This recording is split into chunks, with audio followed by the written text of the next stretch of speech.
Querido Deus, obrigada por esse sábado, obrigado por estarmos todos juntos aqui. Que o Senhor nos abençoe nesse estudo, que nós possamos aprender juntos e que o Senhor nos ensine. No nome de Jesus, amém. Então, nos estudos anteriores, no último estudo, a gente viu um pouquinho sobre as emendas, né? A gente viu sobre a 13ª emenda, sobre a 14ª e a 15ª emenda, que são lá de 1865 até 1870.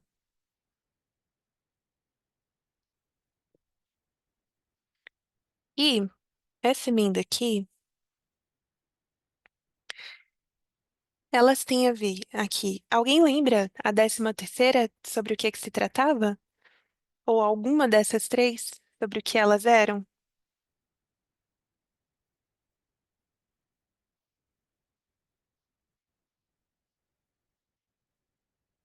Alguém lembra sobre o que era a 13ª emenda?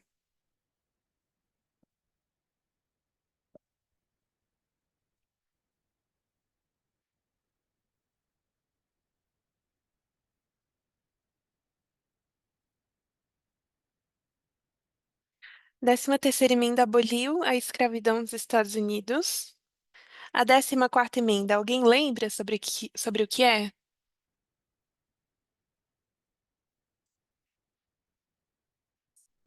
Privacidade? E o que mais? Assim, acho que esse é um aspecto da 14ª, mas tem um ponto principal. Ela também faz uma definição sobre o que é. Aham, exato, que é um cidadão, né? Sobre cidadania. E a gente tem a 15ª emenda sobre o que ela é.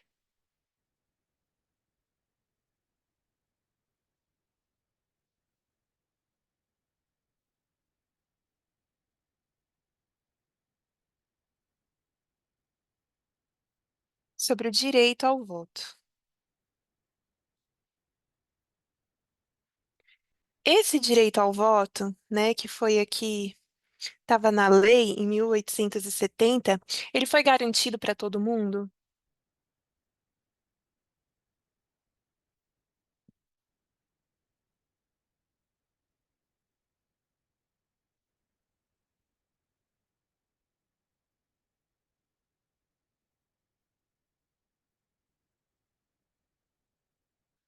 Não, a Rose colocou que não no chat. Deixa eu ver se eu consigo abrir o chat aqui.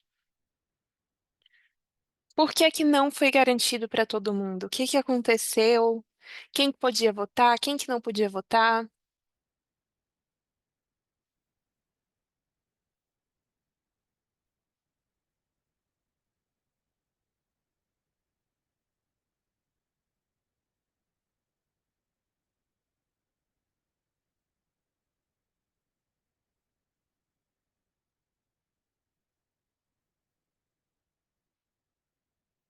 Tá. Gente, vocês participem, por favor. Tá. Então, assim, somente realmente homens brancos e aqueles, não somente homens brancos, mas aqueles também que tinham posse, né? Então, a gente viu que em 1870 também saiu esse que se chama Enforcement Act, que é a lei de forçação, é como de você obrigar a que alguma coisa aconteça. E esse momento aqui que a gente estava vivendo, depois da Guerra Civil, a gente vive um momento chamado como?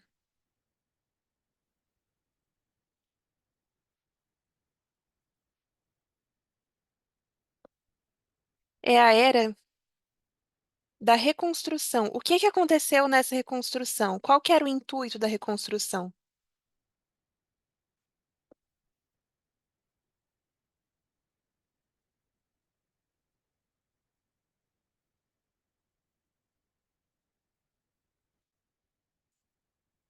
Estão com dificuldade para ligar o microfone?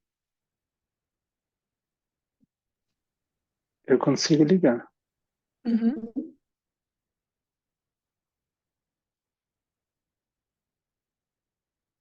Gente, o que que aconteceu na Era da Reconstrução? A gente falou sobre isso.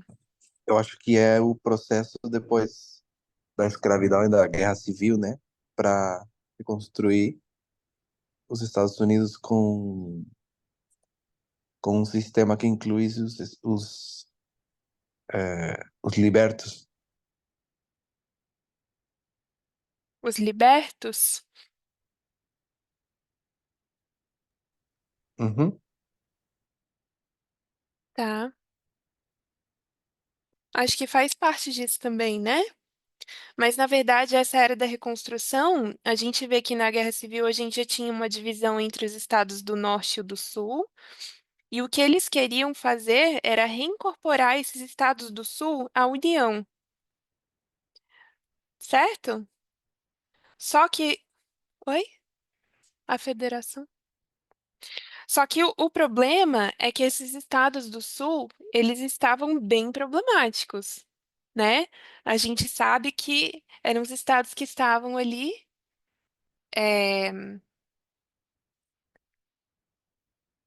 não estavam querendo, permitir, né, a liberação dos escravos, queriam manter um estilo de vida americano, aquela ideia de que no passado as coisas eram melhor e que esse é o nosso estilo de vida e blá blá blá.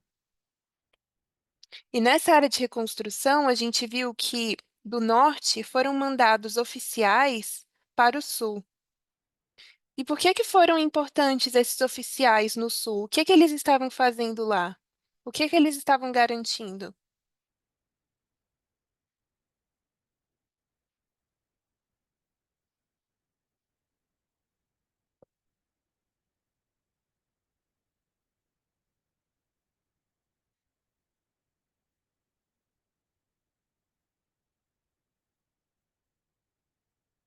Esses oficiais no sul estavam garantindo, exato, como o Gabriel colocou, que as regras fossem seguidas, né?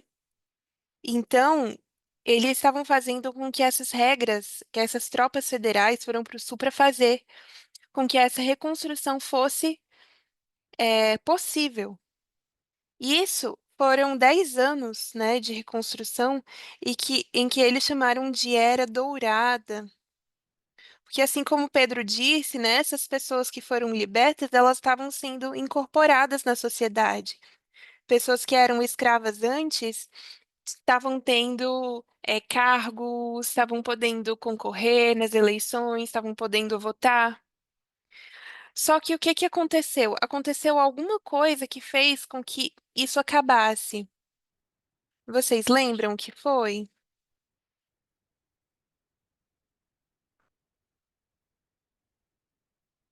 Alguma coisa bloqueou isso e foi o compromisso, isso uhum. como Gabriel colocou.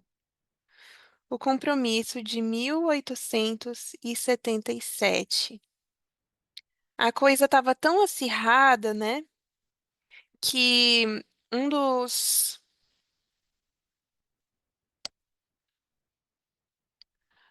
um dos concorrentes às eleições, ele permitiu que o candidato democrata vencesse, republicano vencesse, desde que eles removessem as tropas federais do Sul, certo? Então, a partir disso, houve um grande retrocesso para os direitos humanos, né, dessas pessoas que estavam sendo libertas. E a gente viu que houve, então, várias leis, né, várias legislações que estavam dificultando o acesso ao voto das pessoas, né?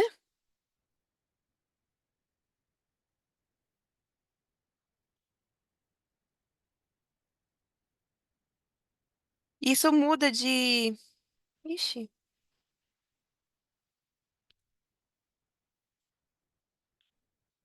que limitava o acesso ao voto.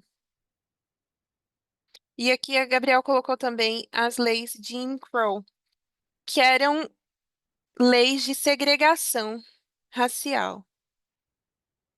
Isso não tem a ver somente com o voto, né, essas leis de Jim Crow, mas tinha a ver com vários outros aspectos da vida diária deles, né?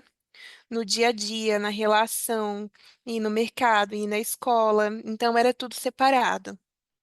Mas a gente tem algumas legislações que limitavam acesso, como, por exemplo, a cláusula do avô, né? Lembra que a gente falou que é, as pessoas só poderiam votar se elas comprovassem que o avô delas votou.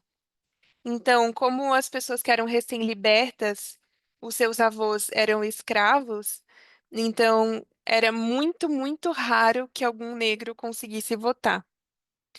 Ou então, a gente também tinha requerimentos de propriedade, ou então umas regras bobas como você nomear os 67 juízes do país para poder registrar o seu voto. Então, havia muitas dessas regras, né, que impediam que as pessoas negras votassem. Então, houve uma grande decadência, né, com esse compromisso e com essa retirada das tropas do norte das terras do sul. Então,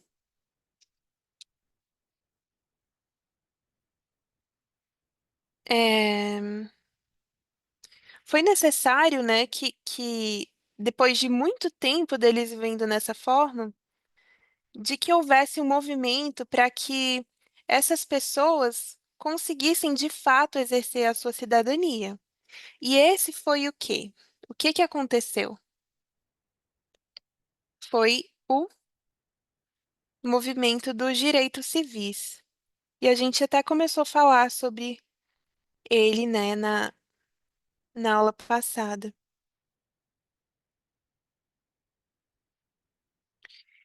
A gente viu também, né, na aula anterior, sobre o significado da palavra sufrágio.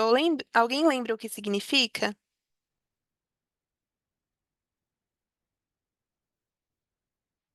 O que é que significa a palavra sufrágio?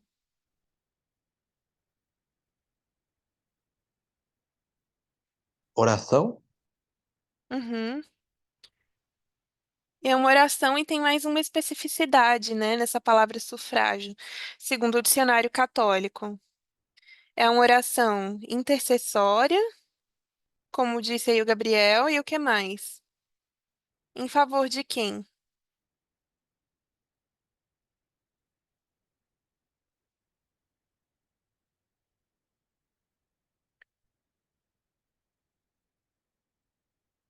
Você está tendo uma oração intercessória, você está orando por quem?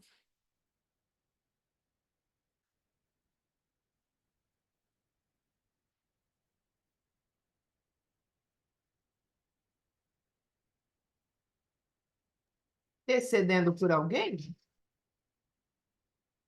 Sim, mas a gente viu que esse sufrágio no dicionário católico, ele tinha um significado especial.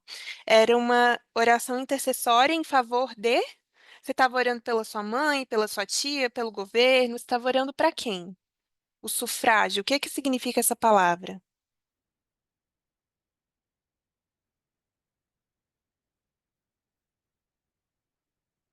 Por almas perdidas?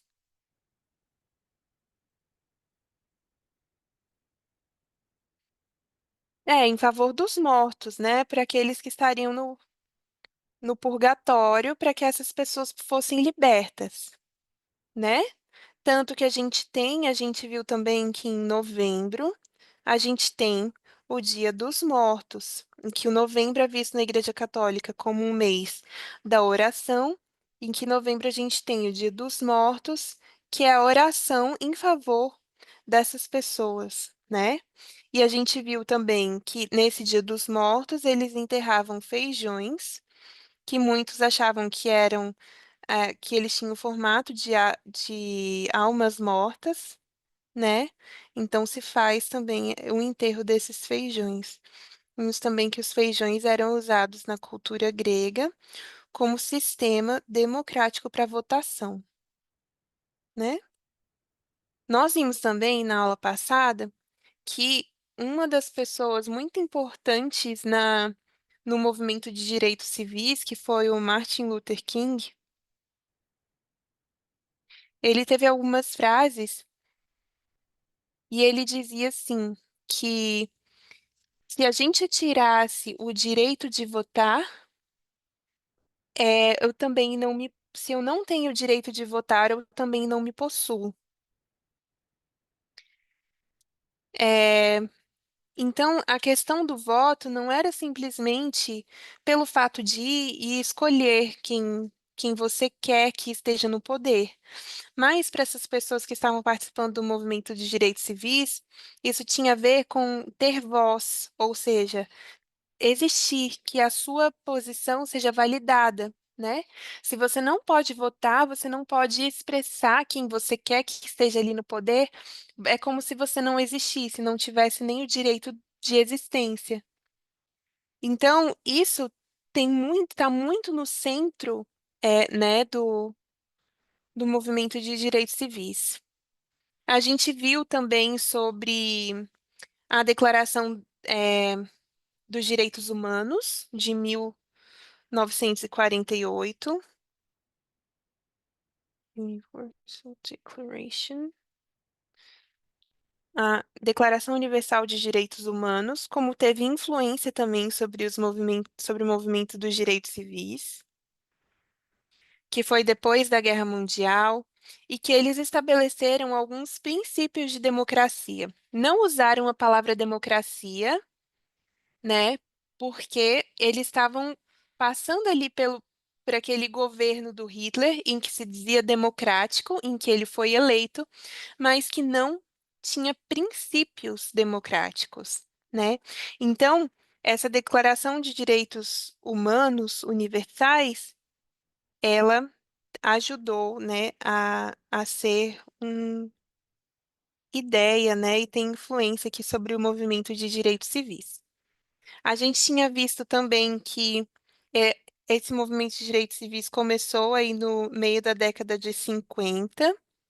A gente falou sobre uma moça chamada Rosa Parks, que é aquela que... Vocês lembram o que que ela fez?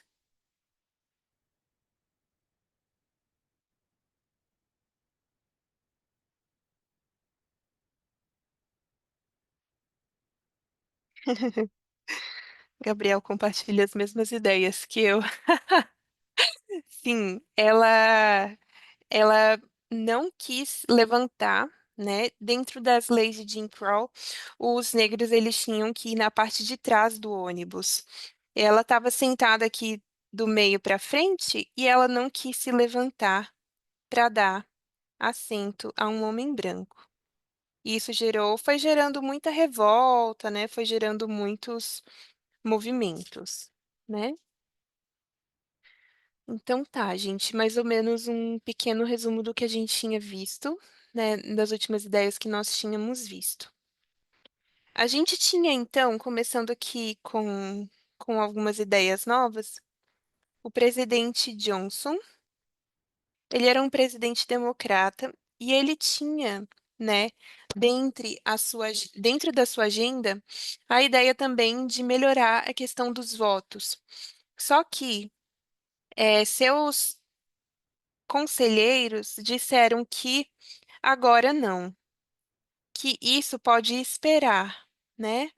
Porque se nós formos mexer com isso dos votos, dando direito para as pessoas pretas votarem, a gente vai perder o Sul democrata. Ou seja, por uma questão política, não, por uma questão de poder, não foi permitido que esses votos fossem assegurados para as pessoas pretas. E o que que acontece?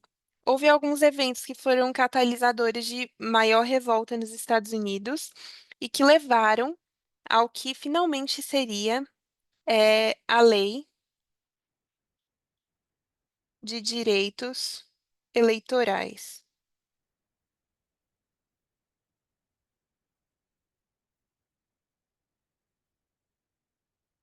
Esse aqui é o Voting Rights Act. E o que que aconteceu? Primeiramente, a gente teve a morte de um rapaz. Ele tinha 26 anos, ele era fazendeiro e diácono de uma igreja batista, de Emily Jackson. Ele foi morto em uma passeata pacífica. Ele estava desarmado e muitas dessas pessoas que estavam fazendo parte do movimento de direitos civis, eles estavam fazendo essas passeatas, né, sem violência. Então, muitas vezes eles iam caminhar ou eles ficavam sentados, né, bloqueando a passagem de algum tráfico, né, de carros, enfim. Mas eles faziam esses protestos pacíficos. Então, ele foi morto e com a sua morte, isso impulsionou as marchas de Selma a Montgomery, para que as pessoas pudessem ser registradas para votar. Então, foi uma marcha de 87 quilômetros.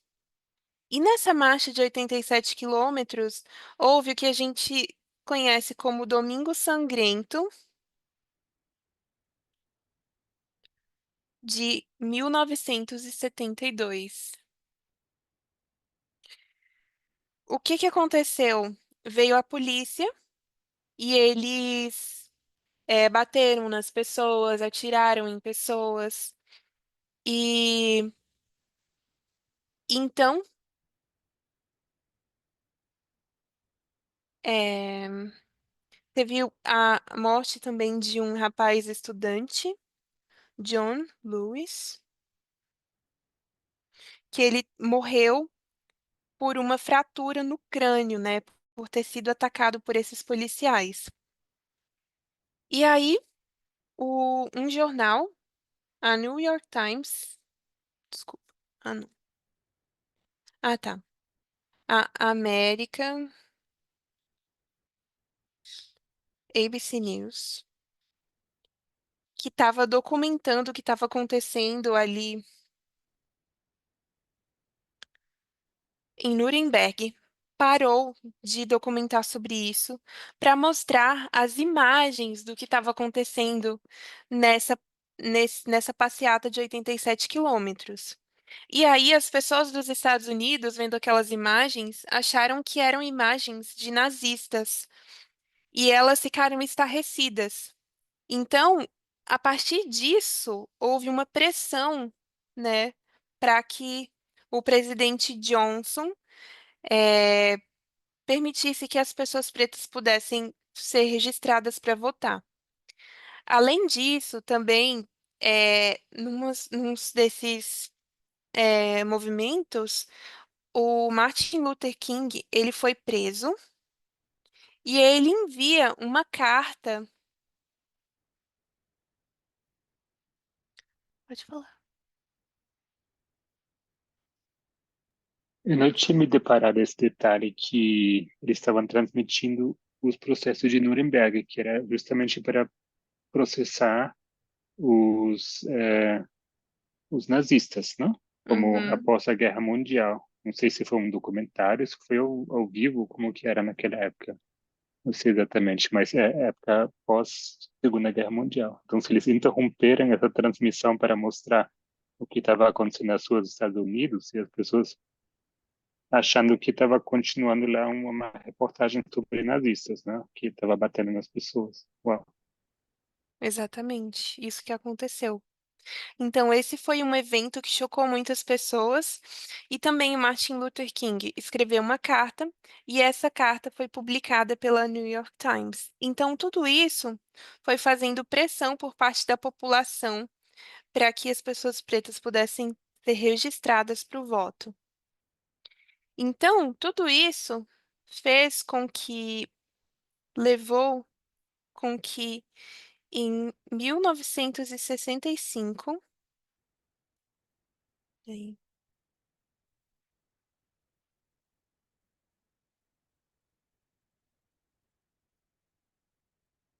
Essa pressão levou com que, em 1965, a gente tivesse passado essas leis de direitos eleitorais. Voting Rights Act. Então, eu vou colocar aqui como a sigla, né? Voting Rights Act, 1965. E ela tem três partes que são de mais relevância, né, dentro desse texto, dessa legislação. A primeira seção vai ser a que vai derrubar as divisões que impediam as pessoas pretas do Sul de se registrarem para votar. Então, ela coloca por terra esses impedimentos. Vou colocar aqui, coloca por terra impedimentos das pessoas pretas se registrarem para o voto, tá? A segunda seção, ela diz de que se algum estado quiser definir alguma questão de voto, eles têm que se assegurar de não ter nenhum efeito discriminatório. Então, efeito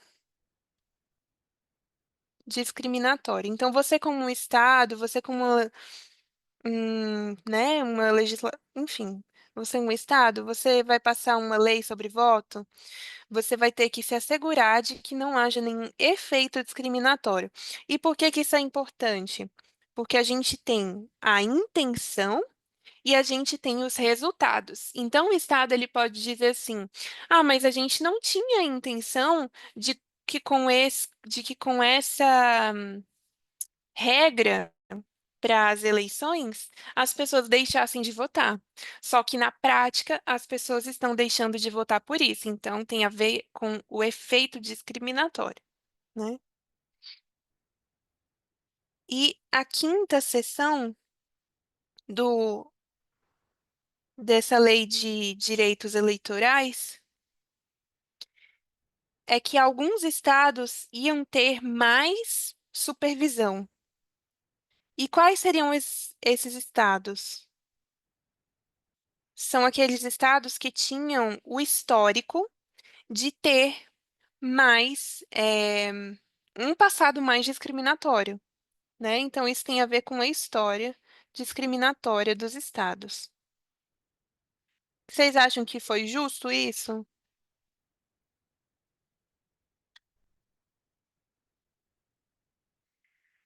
Então, obviamente que com isso houve uma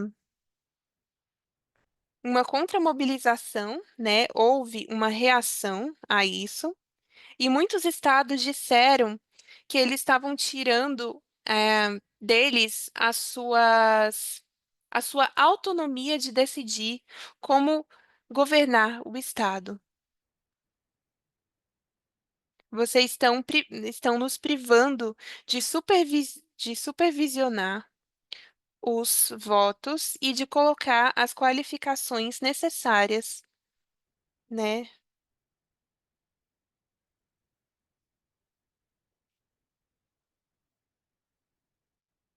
Então, vocês estão tirando liberdade nossa, né? É, depois, a gente vai ver que tem as sunset clauses. São cláusulas de pôr do sol. Alguém sabe o que isso significa, cláusula de pôr do sol?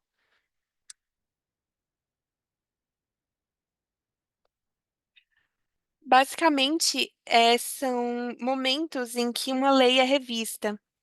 Então, inicialmente ela seria revista dentro de 5 anos, depois 7 anos e depois 45 anos, com uma pausa maior. E ela teve algumas mudanças 4 vezes e todas por republicanos. Inclusive, o presidente George Bush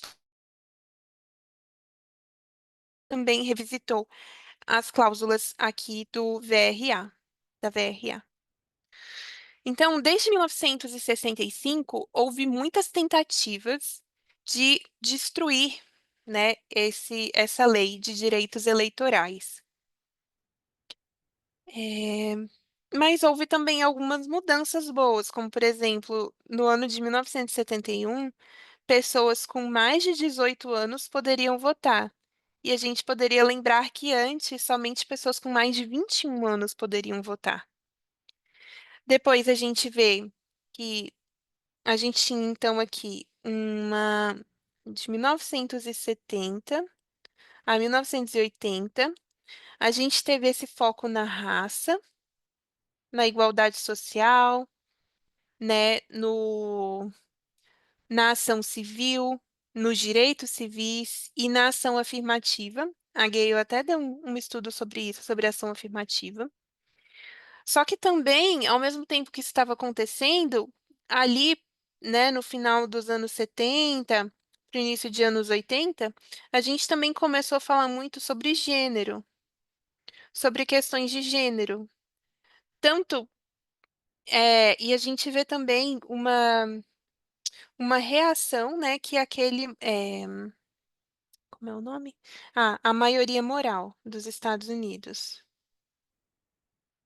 E essa maioria moral, ela vai tocar em quê? Ela vai tocar em assuntos como gênero, como educação, como a relação entre igreja e Estado, família, entre direitos das mulheres, particularmente o aborto, e também sobre a emenda dos direitos igualitários.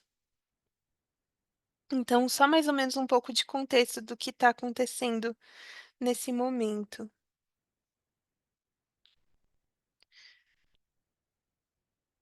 Beleza. Tudo bem, gente, até aqui?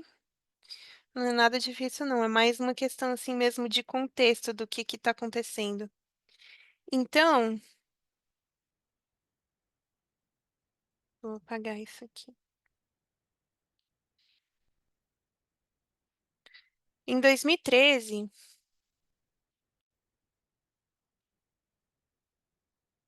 a gente vai ter um caso que passa na corte que se chama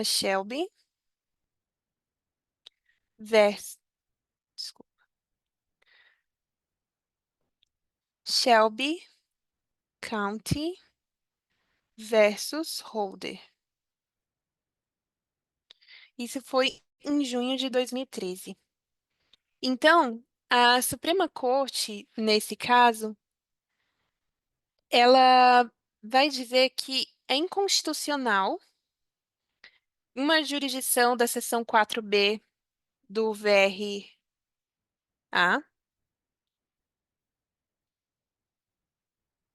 que ela tem porções inconstitucionais. Por quê? Qual é o problema aqui que eles encontraram, que eles não estavam concordando? Basicamente porque a seção 5 estabelece que alguns estados teriam que ter uma supervisão maior. E eles dizem assim: olha, é, o critério para você definir quais são esses estados, ele está desatualizado, porque a demografia mudou, então isso aqui não está funcionando mais.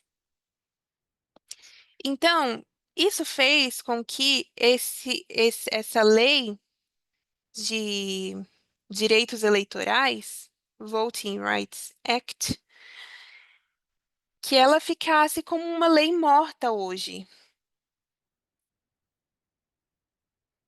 Por quê? Uma porção central dessa lei já, já é vista como inconstitucional. Então, as pessoas elas dizem, a gente mudou, a gente deixou de discriminar como a gente discriminava nos anos 60, mas a gente não consegue ver que, na verdade, o que fez com que os estados fossem honestos e fossem justos não foi algo dentro do coração das pessoas, senão foram as limitações que essas leis colocaram sobre esses estados. Então, a gente vê aqui que entre 1965 até 2013, que foi quando foi aprovada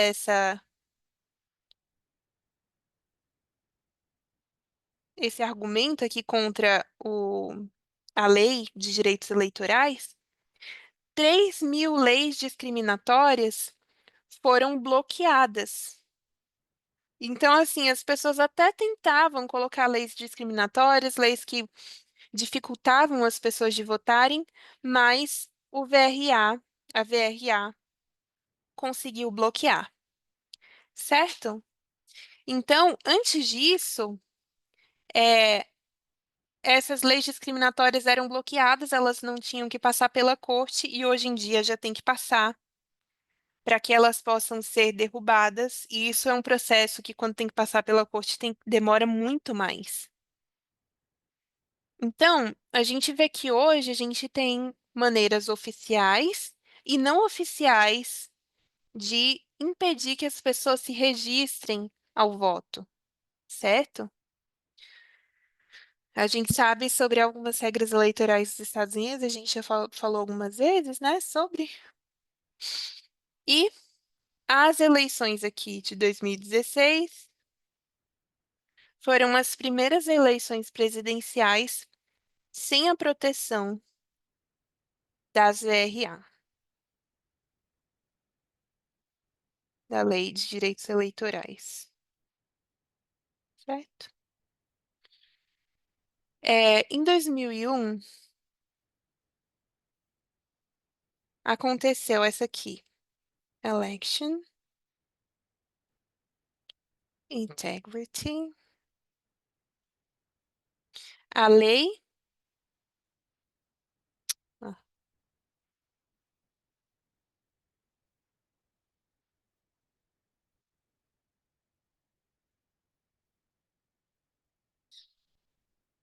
desculpa. Uai, maluco. Acho que parou, não? É, deu.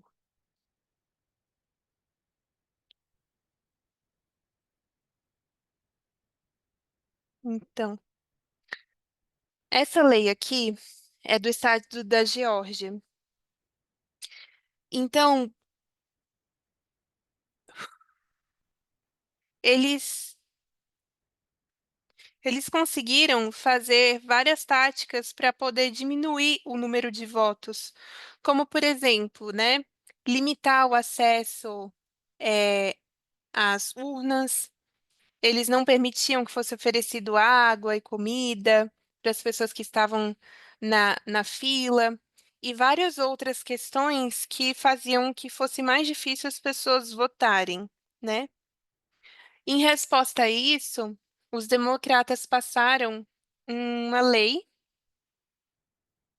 chama For the People, pelo povo, People Act,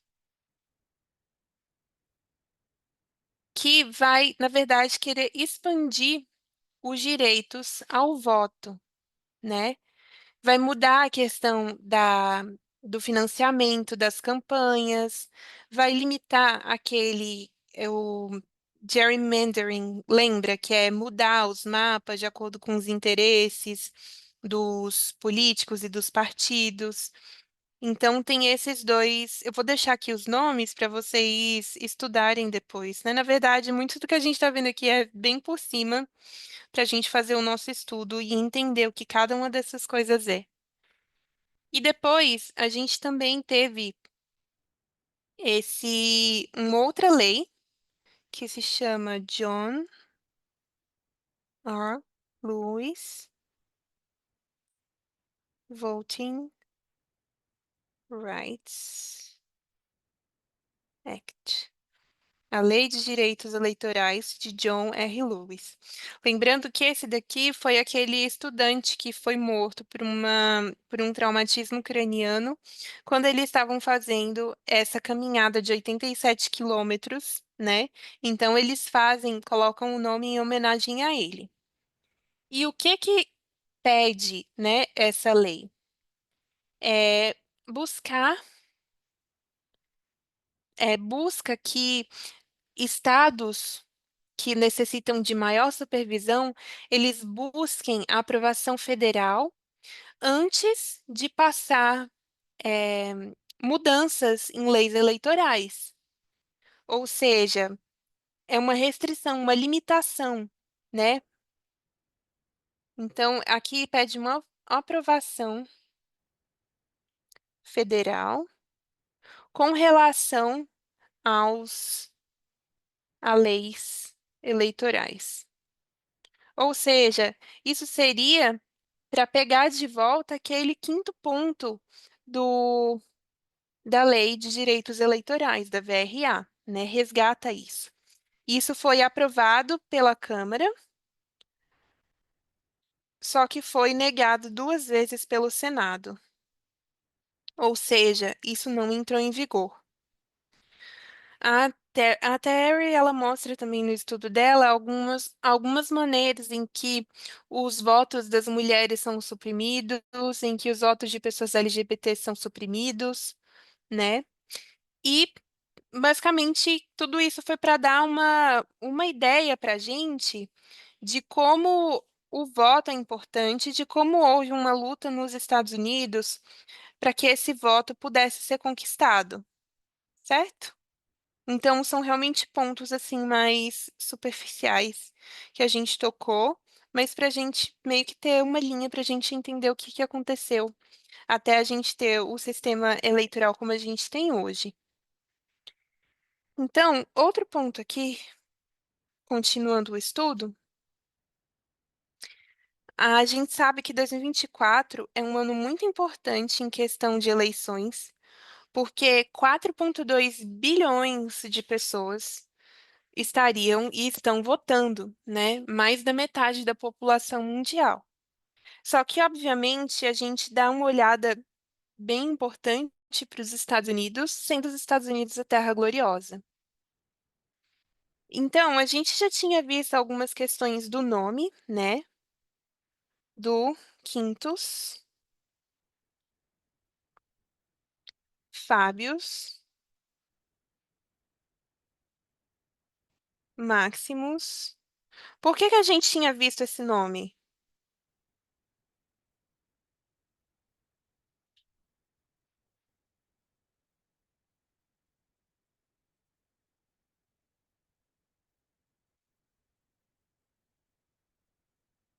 A gente viu ali nos estudos da TES, né, de Atos 27, em que a gente tinha,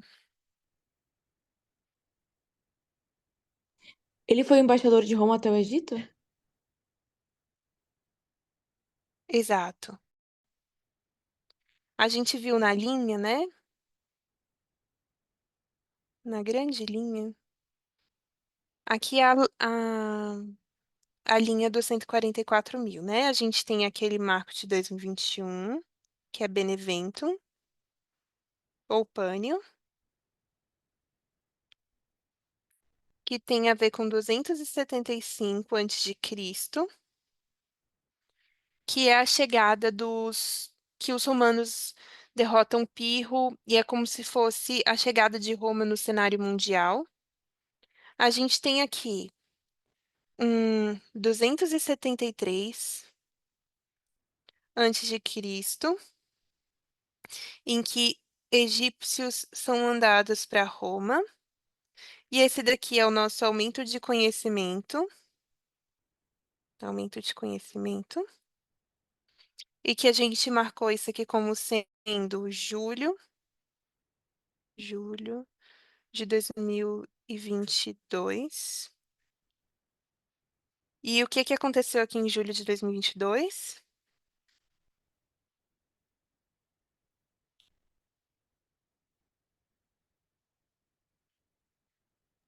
foi Dobbs versus Jackson. Depois a gente tem o outro marco, que é a formalização. E a gente tem aqui esse outro marco, que é o naufrágio.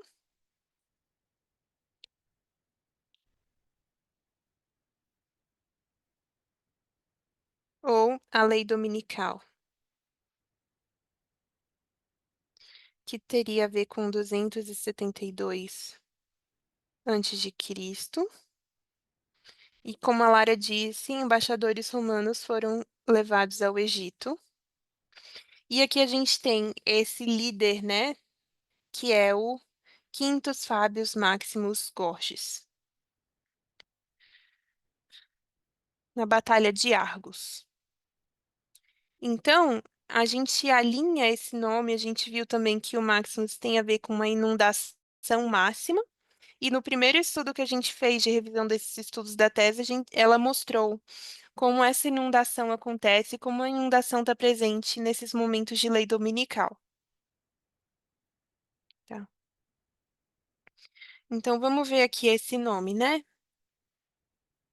A gente tinha visto que Fábios tem a ver com o voto, que tem a ver com feijões de fava. A gente viu que o Maximus tinha a ver com inundação máxima.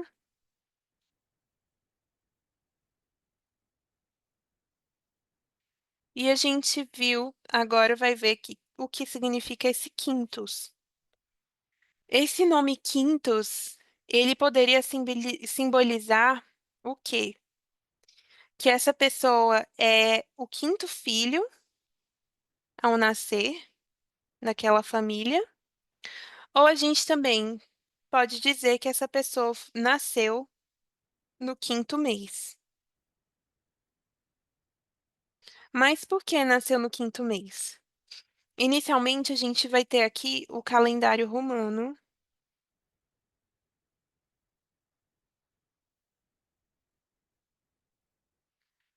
que tinha 10 meses somente. O primeiro mês,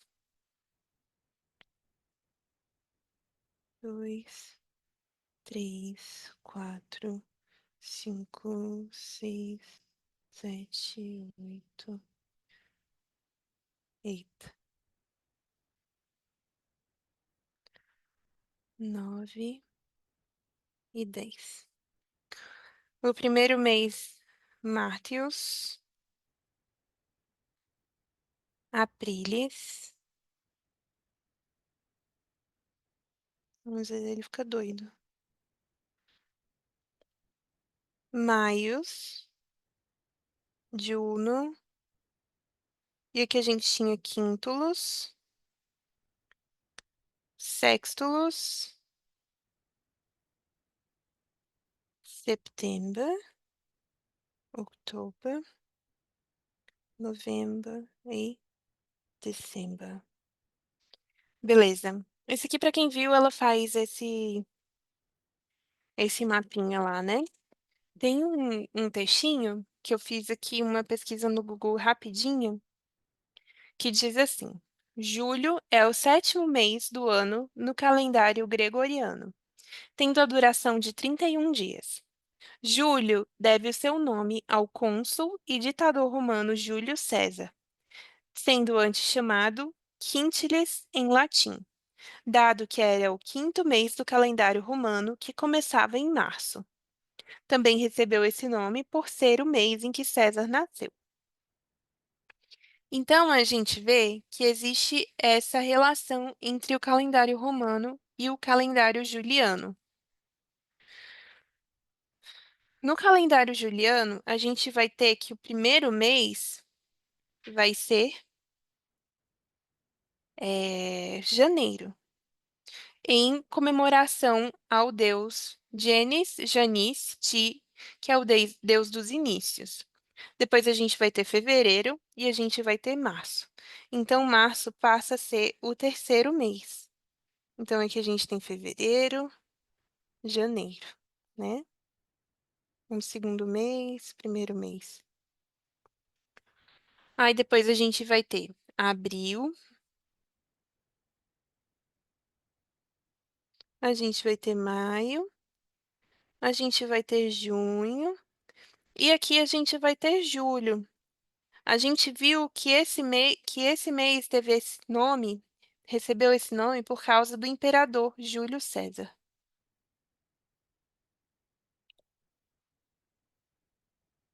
Depois a gente continua com agosto, setembro, outubro, novembro e dezembro. Então, Julio é com H, né? Aqui a gente vê que o nome do Júlio César é Gaius, Julius, Julius César, tá? Em latim. César era o título, a gente vê hoje como um título, né? Tanto que esse nome César, ele é traduzido para alguns idiomas de maneira diferente para demonstrar que aquela pessoa ali é um imperador. Então, a gente vai ter, por exemplo, Kaiser ou Czar na Rússia, mas isso para dizer que é um título de ditador. Mas não era assim antes. Isso tem a ver, na verdade, com a família de onde Júlio César veio. E ele veio de uma família de um ancestral que matou um elefante numa guerra púnica. Então, esse nome, César, significa elefante. O que é que isso diz para vocês? Em que vocês pensam quando a gente fala de elefante? Informação, guerra de informação? Uhum. Que mais?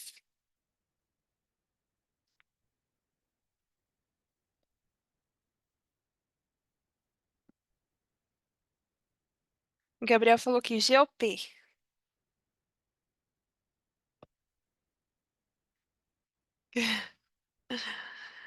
Ele disse por Então, conta do símbolo do Partido Republicano? aham, sim. Isso não seria uma espécie de literal para literal, tipo, já que ele significa elefante, eu vou procurar um elefante nesse tempo também? É, eu não sei, eu Porque, só tô tipo, até se perguntando o que aplicou vocês pensam. do... Não, eu penso que, tipo, até se aplicou do literal, né, como se faz, pro espiritual. E o espiritual seria Uhum, informação, uma coisa completamente diferente. Não é tipo que a gente pega símbolos, vê que é um elefante, bom, vou procurar um elefante agora. uhum, Tipo, que eu saiba, não fazemos assim. uhum.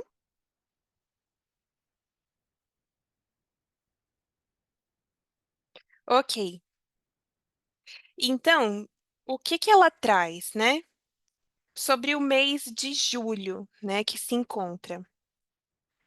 É, ela aponta para a Convenção Nacional do Partido Republicano,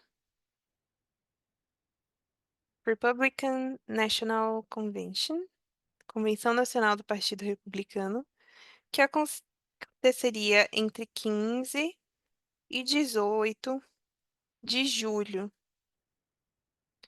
O que que acontece nessa convenção nacional, né, dos republicanos? É, é o evento em que os delegados do partido vão escolher quem é o, o candidato à presidência e à vice-presidência.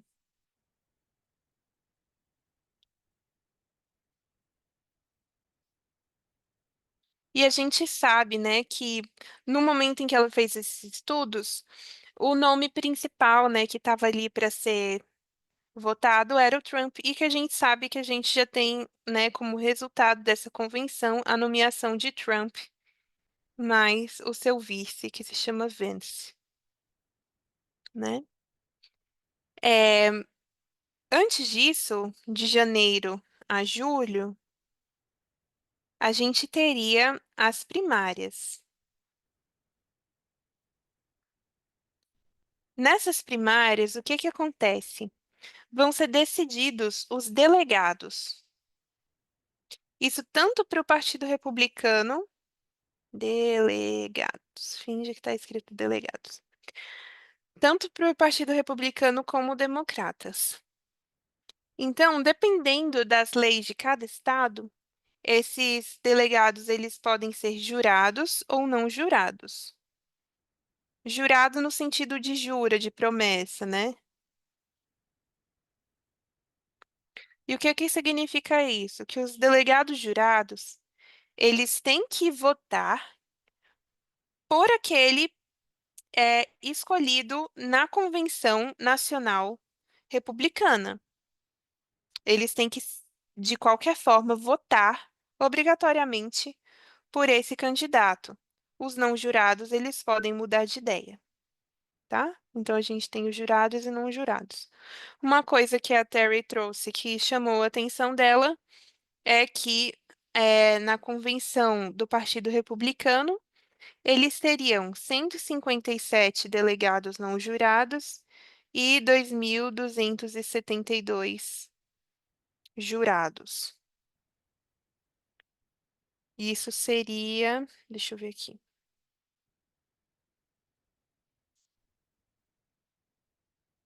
Como esse número aqui de 272 da lei dominical.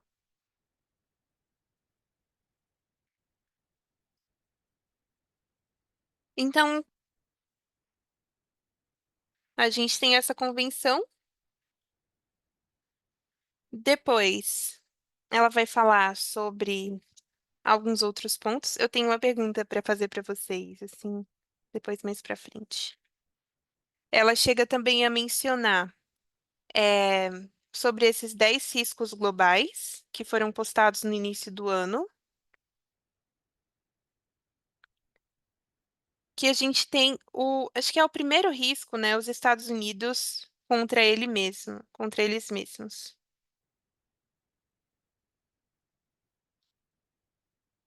E, inclusive, ela soltou um estudo depois, o quarto estudo, que ela vai falar sobre isso. Estados Unidos contra eles mesmos. Depois se menciona no estudo a questão do livro de Daniel, em que a gente vê o Evangelho Eterno em 3 etapas sendo repetido. A gente tem aqui o capítulo de Daniel 1, Daniel 2, Daniel 3, Daniel 4, Daniel 5 e Daniel 6. Daniel sendo aquele que vai ser o juiz sobre o que está acontecendo. Daniel 1, 2 e 3, ela representaria como uma prova, né, sobre a igreja. E Daniel 4, 5 e 6, uma prova sobre o Estado, em que aqui a gente veria as duas instituições de Atos 27, o Adventismo e os Estados Unidos sendo provado. A gente vê que em Daniel 1, aqueles judeus que estavam lá, eles estavam tendo uma prova sobre sua identidade, uma visão de símbolos em Daniel 2, e aqui a gente tem a história de uma agitação e de uma lei dominical, que foi, né, a estátua de Daniel 3. A gente sabe que a Ellen White fala que compara essa história com a lei dominical. E assim também, a gente vê em Daniel 4 uma mensagem sendo dada ao rei para que ele temesse a Deus, sendo alinhada com a primeira mensagem angélica.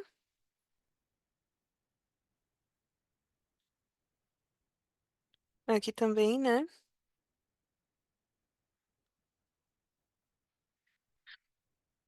Para que ele não ficasse dando glória a si mesmo. É uma mensagem para Nabucodonosor. Depois a gente vê aqui o Mene Mene, outra que é o parsing, que aqui é a queda de Babilônia. A gente vê isso aqui alinhado com a segunda mensagem angélica. E aqui em Daniel 6, o que que a gente vê? Novamente, um decreto injusto, né? Não só injusto, acho que a palavra é mais forte. Um decreto perverso, enfim.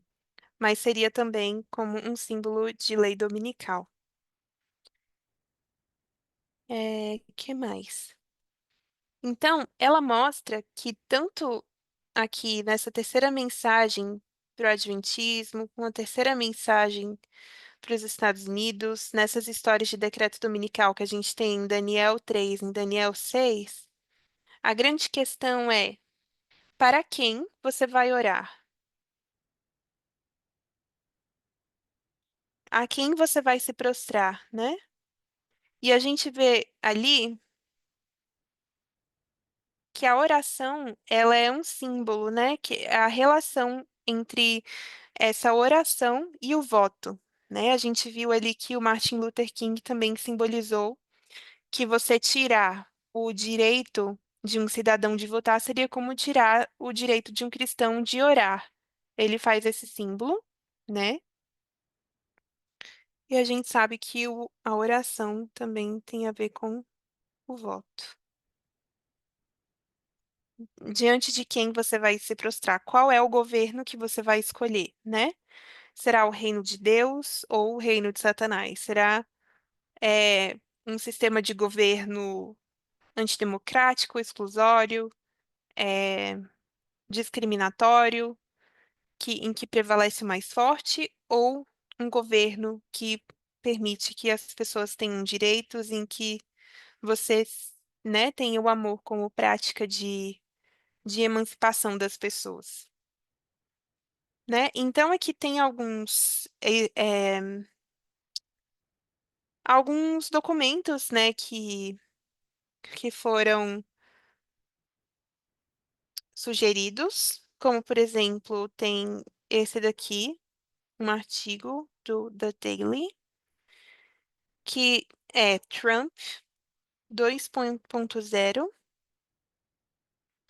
que fala sobre o que um segundo governo da presidência de Trump traria. Tem outros estudos aqui também, teve até uma aqui que mandaram pra gente, é, que se chama, que é um da New York Times. Esse daqui não foi compartilhado no Media Broadcast, mas que mandaram pra gente, assim, de maneira pessoal, que é o primeiro termo do Donald Trump, a primeira presidência do Donald Trump é um alerta. Então, esse daqui é muito interessante, ele é assim, Donald Trump's. A gente pode ver se compartilha. First term is a warning. É um alerta. Porque eu achei bem interessante, porque esse aqui ele traça tudo o que aconteceu no governo do Donald Trump para a gente lembrar de como isso seria, na verdade, um reflexo, né? O início demonstrando o fim, né? Por parte desse jornalista. Então, alguns problemas que ela vê dentro desse estudo é que, primeiramente, que ela sugere que seria como um início dessa lei dominical com essa convenção republicana, né? É, levando em consideração o efeito significativo que essa escolha teria, né, sobre o futuro dos Estados Unidos e sobre as eleições desse ano. Além disso, a gente vê aqui que nessa linha a gente tem esses marcos, né, entre 2021 e a lei dominical, e estaria faltando aqui um marco da formalização. Então, esse é um problema, né, nesse estudo que se reconhece. Então, assim, esse estudo são pensamentos, é um estudo que foi compartilhado por ela, que é bastante interessante. A gente vê que tem vários elementos muito interessantes, né? Por exemplo, essa questão dos nomes, ela ter resgatado isso, né, dos estudos da Tess, que a Tess trouxe ali no Clamor da Meia-Noite pra gente, mas que também existem brechas que ainda precisam ser é, cheias, né? A gente precisa estudar para poder entender como esse estudo se relaciona com outros estudos que estão sendo desenvolvidos agora, tá bom? Então, isso é o que tinha para compartilhar com vocês hoje dessa revisão. Espero que tenha sido proveitoso e espero que seja, mais que nada, um incentivo para a gente poder fazer os nossos estudos, para que a gente possa ser alimentado, para que a gente possa contribuir, para a gente entender as coisas que estão acontecendo no nosso tempo, tá bom?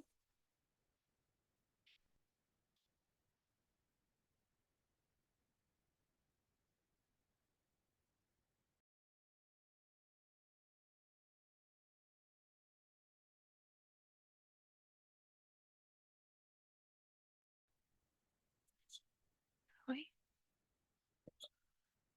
Oremos. Querido Senhor, muito obrigada por esse estudo de hoje, obrigada pelas coisas que o Senhor tem nos ensinado, que o Senhor possa abrir as nossas mentes e nos ajudar a que nós tenhamos o empenho de poder te buscar a cada dia, entender as coisas que estão acontecendo no nosso tempo, para que nós possamos cumprir o propósito para o qual o Senhor nos chamou. Que o Senhor esteja conosco, no nome de Jesus. Amém.